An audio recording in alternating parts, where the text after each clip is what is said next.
ভারতীয় ঘরোয়া ক্রিকেটে ধারাবাহিকভাবে ভালো পারফর্ম করেছেন ২৬ বছর বয়সী ডানহাতি ব্যাটার সরফরাজ খান। মৌসুমের পর মৌসুম সর্বোচ্চ রান সংগ্রাহক হয়েছেন এই ব্যাটার। এরপরও জাতীয় দলে ঢুকতে দীর্ঘ সময় অপেক্ষা করতে হয়েছিল। চলতি ভারত বনাম ইংল্যান্ড টেস্ট সিরিজের তৃতীয় টেস্টে অভিষেক হয়েছে তার। চলতি টেস্টে অভিষেকেই বাজিমাত করেছেন এই ব্যাটার।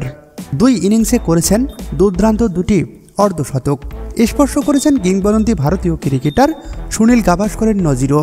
স্বাভাবিকভাবে এই পারফরম্যান্সের পর আইপিএলে তাকে নিয়ে দৌড়ঝাঁপ শুরু হবে, এটাই বাস্তব।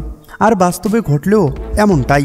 সূত্রের খবর নিয়ে জানা গেছে তাকে নিয়ে দড়ি টানাটানি শুরু করেছে গৌতম গম্ভীরের কলকাতা নাইট রাইডার্স এবং মহেন্দ্র সিং ধোনির চেন্নাই সুপার কিংস।